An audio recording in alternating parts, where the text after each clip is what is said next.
Colegas, sejam muito bem-vindos à nossa aula 2 sobre quadrado de Pearson.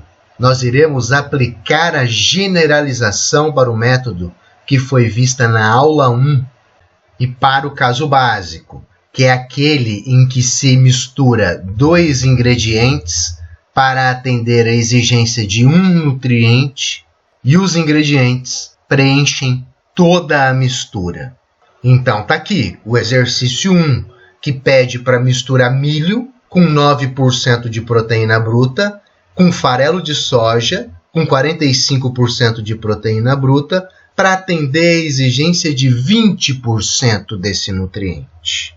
Vamos verificar os pré-requisitos. Bom, primeiro, a exigência nutricional é um valor entre 9 e 45, então atendeu esse pré-requisito. Segundo pré-requisito, a exigência está expressa de forma relativa. E terceiro, os dois ingredientes preenchem toda a mistura. Só tem milho e farelo de soja, então eles preencherão toda a mistura. Todos os pré-requisitos para o método foram atendidos. Outro detalhe importante de observar é que tanto composição nutricional quanto a exigência estão apresentadas na mesma base, na matéria natural, e também na mesma unidade, nesse caso, percentual. Então, está tudo prontinho, vamos começar a aplicar o quadrado de Pearson. O primeiro passo é desenhar um quadrado e colocar no centro a exigência nutricional, nesse caso, 20% de proteína bruta. O segundo passo é colocar os ingredientes nos vértices esquerdo do quadrado, com a respectiva composição nutricional. Então, está ali no vértice superior esquerdo o milho, com 9% de proteína bruta, é a sua composição, e o farelo de soja, com 45%. A ordem que você vai colocar os ingredientes não importa, você pode colocar um com maior teor nutricional no vértice superior ou no vértice inferior, isso não irá alterar a resposta do exercício.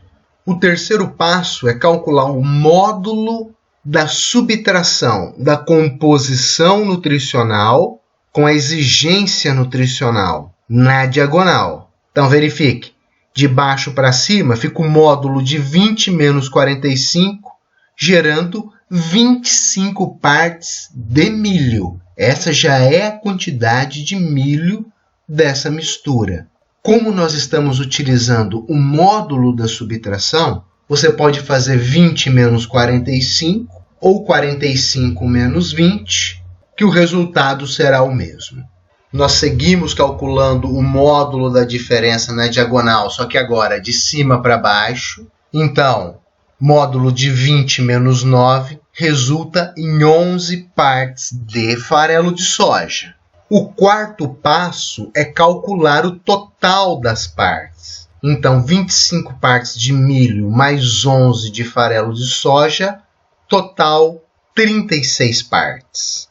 Agora eu vou deixar aqui uma dica que pode te ajudar a conferir se as contas que você fez estão corretas e também se o quadrado de Pearson foi aplicado para casos que ele consegue resolver. Olha só, se você pegar e subtrair a composição do farelo de soja em proteína 45 menos a do milho 9, resulta em 36, que é igual ao total das partes. Quando essa coincidência acontece, é porque está tudo certinho. Bom, nesse ponto a mistura já está pronta.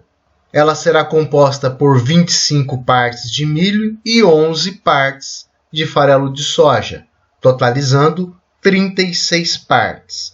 Ele calcula aqui em partes porque não tem dimensão mesmo, né? Mas você poderia pensar, por exemplo, em quilos ou em outra unidade de massa que você desejar. Então, são 25 quilos de milho, 11 quilos de farelo de soja, totalizando 36 quilos, por exemplo.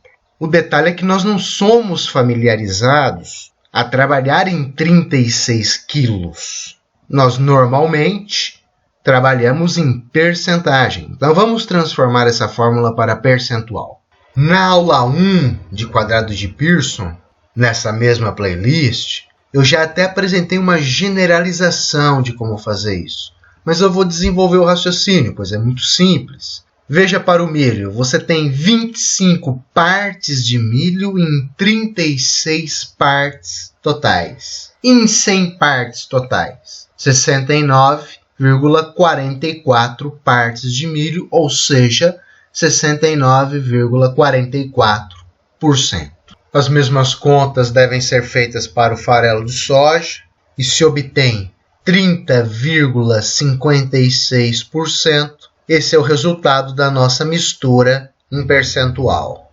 Eu só vou calcular agora de forma mais direta. Então, por exemplo, para o milho, são 25 partes em 36, que multiplica 100, 69,44 partes. E para o farelo de soja, 11 partes num total de 36, que multiplica por 100, 30,56 partes. Calculando dessa maneira, eu estou aplicando a generalização que eu apresentei na aula 1, já para o cálculo das quantidades dos ingredientes em percentual.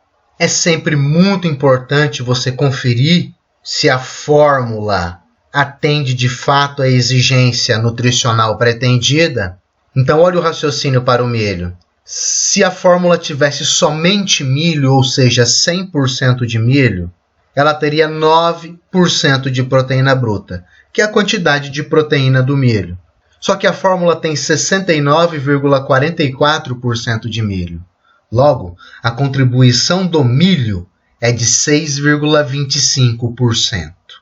Esse mesmo raciocínio deve ser feito para o farelo de soja. E se verifica que a contribuição do farelo de soja é com 13,75% de proteína bruta. Em seguida, nós totalizamos as contribuições. Então, 6,25 mais 13,75 é igual a 20% de proteína bruta, que era exatamente a exigência. Uma vez entendido o raciocínio, você pode calcular isso de forma direta. Então, verifique que 9, que é o total de proteína bruta do milho, que multiplica 0,6944 mais 45, que é o total de proteína bruta do farelo de soja, que multiplica aproximadamente 0,3056, resultado disso, 20%. E por fim, eu trago a mistura organizada em uma tabela. Então, está indicado que a fórmula já na matéria natural, ou seja, da forma como ela está apresentada, você já poderia misturá-la na fábrica de ração. Estão indicados os ingredientes que compõem a fórmula com a respectiva quantidade e o valor total, além da composição nutricional calculada. Nesse caso, proteína bruta em 20%. E assim nós encerramos essa primeira aplicação do quadrado de Pearson. Eu te agradeço pela atenção e até a próxima aula.